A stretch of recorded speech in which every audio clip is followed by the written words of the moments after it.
मैं हूं अंकित अवस्थी और आप हैं मेरे साथ में एक विषय पर चर्चा करने के लिए जो कि भारत में काफी चर्चित रहा इस महीने और इसके पिछले महीने के अंदर। आपको याद होगा, भारत के अंदर एविएशन सेक्टर में इंडिगो के द्वारा अपनी उड़ानों को रद्द किए जाने के बाद एयरपोर्ट्स पर जो भीड़ और लगेज का तमाशा बना वो पूरी दुनिया के बीच चर्चा का विषय बना। आपने ये जो रखे हुए लगेजेस देखे हैं या झगड़ती हुई भीड़ देखी है, ये इंडिगो के चलते क्राइसिस आया था। पता चला था कि इंडिगो ने भारत सरकार के द्वारा जारी किए गए कुछ आदेशों के चलते अपनी फ्लाइट्स को रद्द कर दिया था। लगभग 5000 फ्लाइट्स उन्होंने उड़ाने से इनकार कर दिया था। हवाई जहाज की संख्या कम है, लेकिन एक हवाई जहाज दिन भर उड़ता है, अलग अलग डेस्टिनेशंस कवर करता है और ऐसे में लगभग 5000 उड़ानें उनकी रद्द हुई, जिसके चलते हवाई जहाज में यात्रा करने वालों के लिए एक बड़ी मुसीबत बनी थी। दिसंबर में हमने इस पर काफी डिटेल में सेशंस किए हैं और आप सबने उनकी सुर्खियों को कवर किया है। ऐसे में देश में मांग उठने लगी क्योंकि पूरे विश्व के अंदर भारत के एविएशन सेक्टर की चर्चाएं हुई।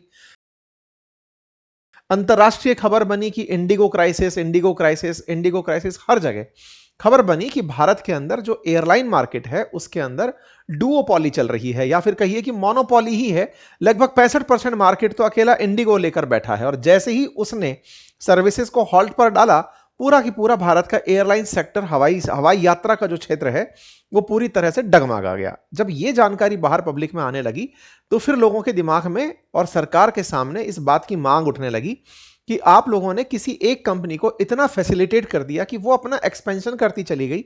अगर इसी के स्थान पर किन्हीं रीजनल प्लेयर्स को जगह दी होती या क्षेत्रीय आधार पर कंपनियों को या काम के आधार पर कंपनियों को आगे आने दिया होता तो आज ये नौबत नहीं आई होती। और वहीं से शुरुआत होती है आज की खबर की।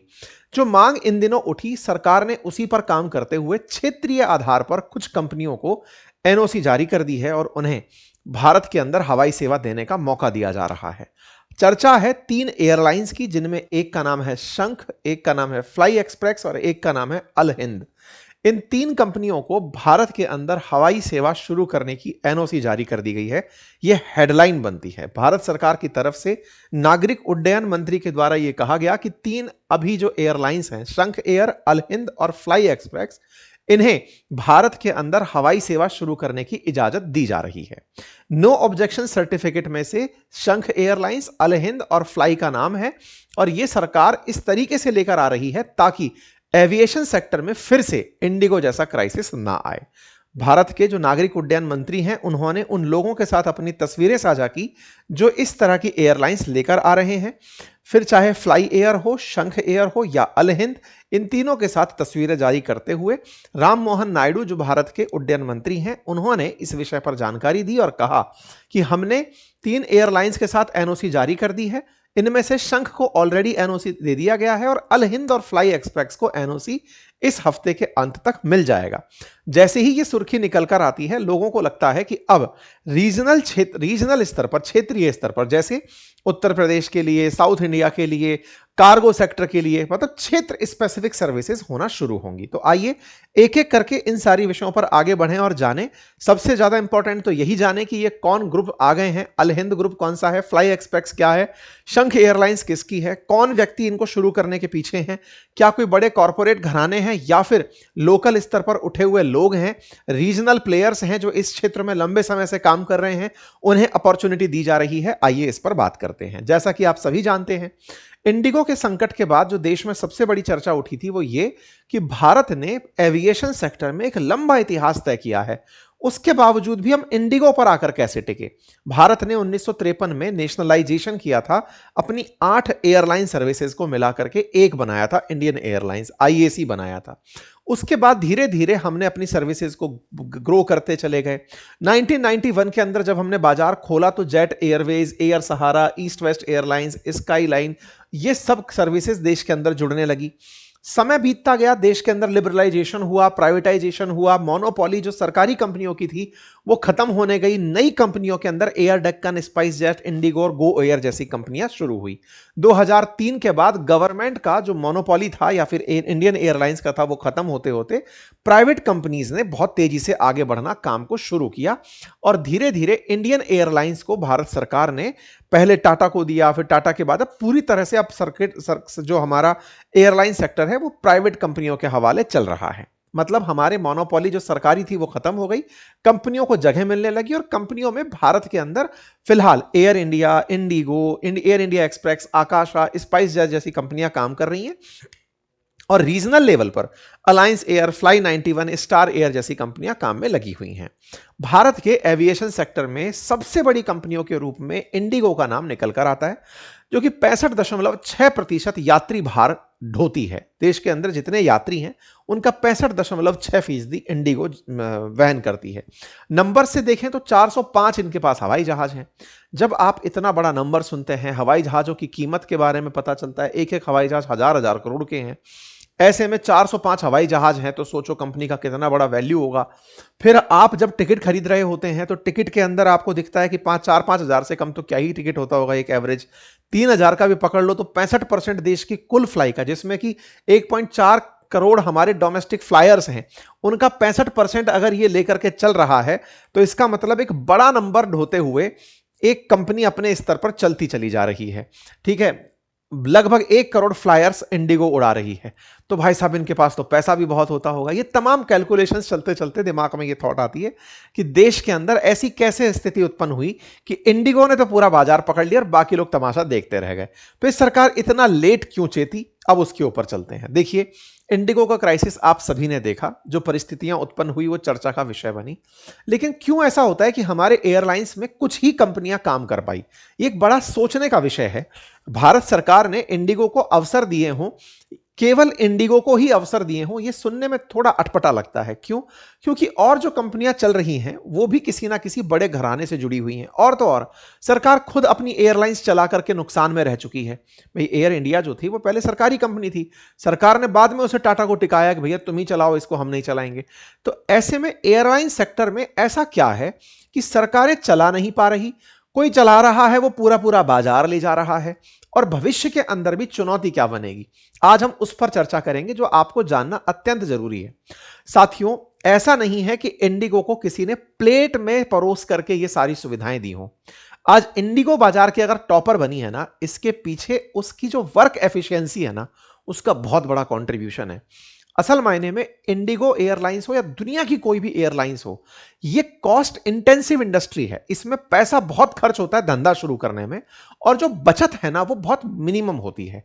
बचत बढ़ाने में वर्क एफिशिएंसी का और जो आपके पास रिसोर्सेज हैं उनके मैक्सिमम यूटिलाइजेशन का बड़ा रोल होता है। अदरवाइज हमारे देश में पहले भी बहुत सारी कंपनियां चली हैं लेकिन वो फेल मार गई हैं। जो हमारे देश के अंदर किंगफिशर जैसी एयरलाइंस, जेट एयरवेज, गो फर्स्ट जैसी एयरलाइंस फेल मारी, उसके पीछे के बड़े कारणों में है ऑपरेशनल कॉस्ट का ना निकाल पाना। अब ये क्या कहानी है, देखिए, इसको थोड़ा सा और समझने के ऊपर मैं आपको कुछ फिगर्स बताऊंगा, लेकिन उससे पहले अब तक आपके मन में जो 3 नई एयरलाइंस आ रही हैं उनके प्रति मन में जिज्ञासा बन रही हो तो थोड़ा सा उसे शांत कर लेते हैं, तब जाकर के ऑपरेशनल कॉस्ट की कहानी को आपके सामने डिटेल में लेकर आऊंगा। शंख एयर उत्तर प्रदेश की एक कंपनी है, एयरलाइन इंडस्ट्री में पहली बार आ रही है। 20 से 25 विमान लेकर के 2 से 3 सालों में ये रीजनल कनेक्टिविटी को बढ़ावा देने का काम करेंगे। इन्हें एनओसी मिल चुकी है।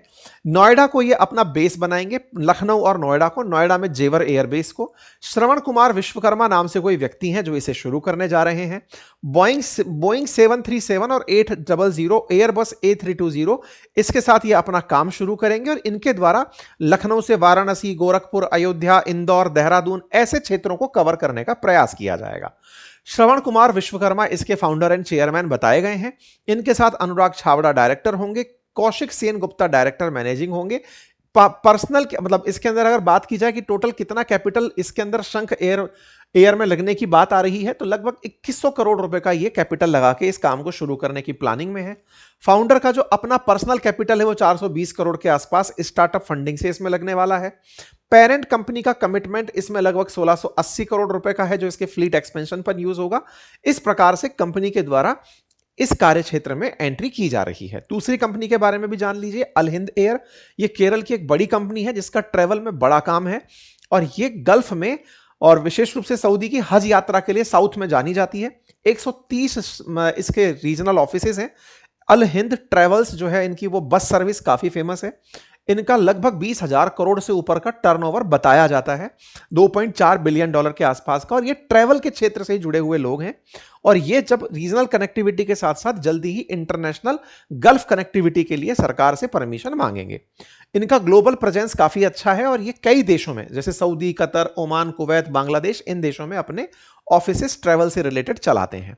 तीसरी कंपनी फ्लाई एक्सप्रेस है। ये तेलंगाना, हैदराबाद बेस्ड कंपनी है, और इस कंपनी के पास में अपना कुरियर सर्विसेज का बड़ा काम रहा है। फ्लाई एक्सप्रेस जो है, ये सरकार का जो अप्रूवल पाई है, इसको एनओसी सर्टिफिकेट इस हफ्ते तक मिल जाने का प्रयास है। इसके बारे में कहा जा रहा है कि ये अपना जो पुराना लॉजिस्टिक बैकग्राउंड रहा है उसे यूज करते हुए आगे बढ़ेगी। इसके पास में 15 साल से अधिक का एक्सपीरियंस है बड़ी सारी कंपनियों के साथ काम करने का, और ऐसे में इस कंपनी को अरुण कुमार पांडे डायरेक्ट करेंगे, आयुष पांडे इनके साथ में डायरेक्टर रहेंगे, और ये कंपनी देश के अंदर ग्रो करने के लिए निकल रही है। तो जहां तक बात हो, हमारे देश के अंदर ये जो 3 कंपनियां आ रही हैं, ये रीजनल प्लेयर्स के रूप में आगे आ रही हैं। अब मैं वापस आता हूं उसी पॉइंट पर जिसको मैंने बीच में छोड़ा था, जो इंडिगो से पिक कर गया था, लेकिन आवश्यकता थी अदरवाइज आपके दिमाग में कि भाई ये तो बता दो कौन आ रहा है, तो वो जानकारी मैंने पहले दे दी। इसी वजह से भारत में ग्रोथ की संभावनाएं तलाशी जा रही हैं, क्योंकि भारत में भारत सरकार की जो उड़ान इनिशिएटिव है, वहां से यात्रियों की संख्या को बढ़ाया जा रहा है। यात्रियों की संख्या बढ़ी रहेगी, और सामने वाली कंपनी हवाई जहाज लेकर खड़ी है, तो हवाई जहाज तो फिर चाहे पूरी रात चलाओ, इतने एफिशिएंट जहाज हैं कि उन्हें आप उड़ा करके पूरे टाइम सर्विस पर लगा करके पैसा बना सकते हैं। तो इंडियन एविएशन मार्केट जो कि $50 बिलियन पहुंचेगा 2035 तक जाकर के, बहुत ही छोटा सा बाजार है, दुनिया $1 ट्रिलियन के बाजार पर बैठी है। हम उस बाजार में इंडिगो को देखें, और हमारी जो कंपनी है वो अभी वैश्विक स्तर पर कहीं पर नहीं खड़ी हैं, यह आपको पता होना आवश्यक है। ठीक है, तो भारत में जो क्राइसिस पैदा हुआ, यह आने वाले समय में चर्चा का विषय तब ज्यादा बड़ा बनेगा जब हम विश्व स्तर पर कहीं खड़े होंगे। तो हमारे देश में अब हो क्या रहा है, इंडिगो क्राइसिस के बाद में जो क्षेत्रीय स्तर पर लोग अपनी दावेदारी पेश कर रहे हैं, उन्हें मौका दिया जा रहा है। क्या लगता है सरवाइव कर पाएंगे वो लोग? तो देखिए, यहां पर जो नए प्लेयर्स आ रहे हैं वो पहले से ये समझ के आए कि ये कॉस्ट इंटेंसिव इंडस्ट्री है, मतलब बहुत पैसा खर्चना होगा, और बचत बहुत मिनिमलिस्टिक होगी। बचत मिनिमलिस्टिक होगी, और उसे करने के लिए ऑपरेशनली आपको बहुत स्ट्रांग होना पड़ेगा, अदरवाइज आप अपनी कंपनी को गंवा बैठेंगे। देश में बड़े बड़े दिग्गज इसे नहीं चला पाए, उसके पीछे का बड़ा कारण था वो ऑपरेशंस में फेल मारे। अगर ये कंपनीज जो देश को नई उम्मीदें दे रही हैं कि हम आगे चल करके देश में कनेक्टिविटी को बेहतर कर देंगे, वो ये समझकर उतरें कि प्रति यात्री आप 700-800 रुपए बचाएंगे जब आप इतना बड़ा इन्वेस्टमेंट करके आएंगे, तो पहले इस बात को और गहराई से समझ लें कि ये यात्रा में ये पैसा भी डूब जाएगा अगर वो लेट होना शुरू किए, किसी प्रकार की क्राइसिस में वो उलझ गए, कभी सर्विस डिलीवरी में देरी कर दी, किसी प्रकार की कोई डिलीवरी में देरी हुई, तो उनकी रेटिंग धीरे धीरे घटने लगेगी। ठीक है, सरकार फिलहाल एनओसी जारी की है, तो क्या अब ये कल से उड़ने लग जाएंगे? नहीं, अब इसके बाद में कुछ और चीजें होंगी, जैसे डीजीसीए से एयर ऑपरेटर सर्टिफिकेट लेना, फिर फ्लीट खरीदना, पायलट स्टाफ की नियुक्ति करना, मेंटेनेंस से जुड़े रूट नेटवर्क से जुड़ी सारी तैयारियां करना। इनमें अभी और महीने लगेंगे, 2026 के अंत तक हो सकता है आप इन्हें उड़ते हुए बाजार में देख सकते हैं। ठीक है, कुल मिलाकर यह है जानकारी। अब सबसे बड़ा चुनौती क्या है? क्या इतना एनओसी होने के बाद की प्रक्रिया करके भी हवाई जहाज आ जाएगा क्या? सबसे बड़ी दिक्कत यह है कि हवाई जहाज बनाने की कंपनियां दुनिया में कुछ फिक्स ही हैं, अमेरिका के अंदर और यूरोप के अंदर बोइंग और एयरबस जैसी कुछ कंपनियां हैं जो फ्लाइट बना रही हैं, अदरवाइज फ्लाइट हादसे हो जाते हैं जो फिर से चर्चा का विषय बनते हैं। ऐसे में उनकी सप्लाई टाइम पर हो जाए, ये एक अपने आप में और बड़ी चुनौती है। तो एविएशन सेक्टर भारत के लिए एक बूमिंग फील्ड तो है, लेकिन चैलेंजिंग फील्ड भी है। सरकार को इन सब चीजों में, चाहे भाड़े के अंदर, कीमत के अंदर कटौती भले ही की हो, लेकिन जो टैक्सेशंस हैं उसमें कटौती करनी होगी। नए प्लेयर्स को उठाने के लिए, बढ़ावा देने के लिए जितने भी प्रकार के सरचार्जेस वसूले जा रहे हैं, जो फ्यूल के ऊपर सरचार्जेस हैं, टैक्सेस हैं, उनमें राहत देकर के जिस प्रकार से रीजनल प्लेयर्स को मौका दिया जा रहा है, उन्हें इंसेंटिवाइज भी किया जाए कि आपको इतने साल तक फ्यूल पर इतने % का आपको डिस्काउंट मिलेगा। आपको इतने प्रतिशत का ऑपरेशनल कॉस्ट पर बेनिफिट मिलेगा, इतने परसेंट का आपको टैक्स बेनिफिट मिलेगा। इस तरह से हम हर सेक्टर में रीजनल प्लेयर्स को ला सकते हैं। ये एक बेहतरीन प्रयास है, ये हर सेक्टर में होना चाहिए। देश के विभिन्न क्षेत्रों के अंदर से रीजनल प्लेयर्स को अगर हम इसी तरह से लाए तो देश में जो ओलिगोपॉली चल रही है कि साहब दो ही लोग पूरे क्षेत्र को, सेक्टर को लीड कर रहे हैं, हम उससे निश्चित ही बच जाएंगे। फिलहाल के लिए इतना ही। जानकारी पसंद आई हो तो साथियों से अवश्य साझा करें। बहुत बहुत धन्यवाद।